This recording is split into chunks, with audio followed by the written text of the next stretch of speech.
السلام عليكم ورحمة الله تعالى وبركاته. مرحبا بكم خياتي في قناتي. قبل ما نبدأ الوصفة نسموا بالرحمن ونصلوا على النبي العدنان عليه أفضل الصلاة والسلام. استغفر الله العظيم. اليوم كما راكم تشوفوا حبيباتي جبت لكم مقبلة البرتقال أو المندرين أو اليوسفي. مقبلة سهلة جدا تندار في ساعة، ما فيهاش كاع مكونات وما تتطلبش امور بزاف. هنا كما راكم تشوفوا زوج حبات بطاطا طايبين في الماء، معاهم شويه زيتون ومعاهم فص تاع ثوم. هذا ما كان، حبيتي ديري الطون ديري، حبيتي ديري البيض ديري، حبيتي ديري اي مكون واحد اخر ديريه يجي نورمال، لانها مقبله يعني في عوض السلطه. المهم تقبضي تملحيها هذه البطاطا كما قلت لك، وديري فيها الاضافات اللي كي حابه تمرسيها غايه الغايه. هنايا انايا قبضت حبه تاع بيض ونص حبه الفرماج اللي درت نصها في البطاطا، مرستهم مليح بالفرشيطه. والجزر اللي راكم تشوفوه في هذا طيبته في الماء، ومن بعد كي نقبضتو رحيتو في الكرفاج، كرفشتو في الكرفاج كاع الصغير. اذا نقبضوا بابي اليمونتير او كيس بلاستيكي هذا، فرشوه على البلون دو ترافاي، ونملسوا فوقه طبقه رقيقه ولا رقيقه بزاف نتاع الجزر. كيما راكم تشوفوا تسويها مليح شكل دائري ولا مربع ولا اللي جات.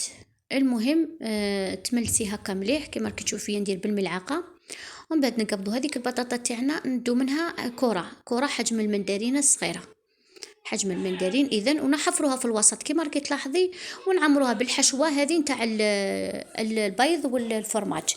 انتي هذه الحشوه تقدري تضيفيها للبطاطا وتكوري ديريكت وديري ديريكت فوق الزروديه تاعنا او الجزر، ماشي بالضروره ديري هذه الحشوه. انا بغيت نغنيها فقط باش كي نفتحها نصيب يعني فيها طبقات، يعني انتي والذوق نتاعك.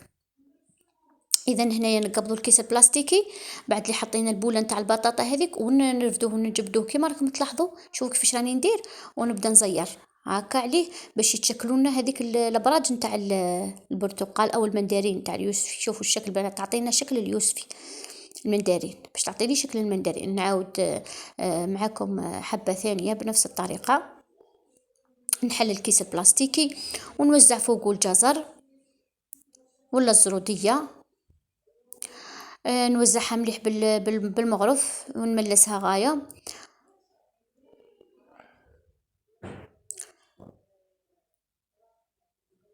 وكما قلت لكم البطاطا انت واش تبغي، انت واش تبغي. الزروديه هنا بغيتي تملحيها، بغيتي تعقريها، بغيتي الله يسهل كيما حبيتي، يعني ماشي بالضروره ديروا كيما درت انايا خليتها هكاك صامته خاطرش البطاطا راني معقرتها. اذا وما نبغيش الملح زياده في الماكله. نحكم البطاطا نتاعي وندير حفرة في الوسط ونحشيها بهذاك الحشو نتاع البيض والجبن او الفرماج كيما بغيتو سموه. المهم ونصنع هذيك الكويره نتاعي شكل مندرينه، يعني ما تهربيش على شكل المندرينه. والحجم نتاعها كيما تبغي انتي، تكبري تصغري يرجع لك هذاك الشيء. ويا ونرجع نلم بالكيس البلاستيكي، نلمها هكا مليح كيما راكم تشوفوا، ونزير باش نشكل الشكل نتاع المندرين باش تخرج لي هاك. نقبض الكيس البلاستيكي من طرف ومن طرف الاخر نبدا نكور ونديرها في الثلاجه تتباسك شويه، ومن بعد نجي نحلها من الكيس البلاستيكي ونقدمها في صحن التطويل عفوا صحن التقديم كيما تحبي انتي. درت انا معاها شويه لفقتها بالورق نتاع الخس ولا الشلاضه، وانتي ديري شكي باغيه كل وحده وتقدمها كيما تحب. قلت لكم شحال من خطره طريقه التقديم ترجع لكل اخت.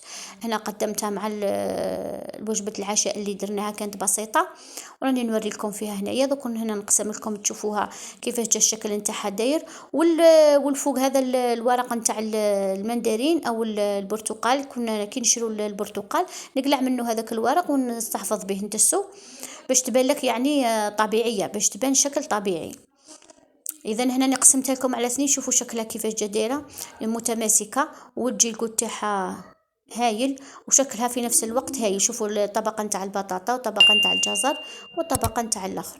اذا هذه هي خياتي الوصفه. اذا كانت عجبتكم لا تنسوا الاشتراك في القناه ودعمي باللايك ومشاركه الفيديو مع الاصدقاء، والى اللقاء في فيديو اخر حبيبتي. سلام.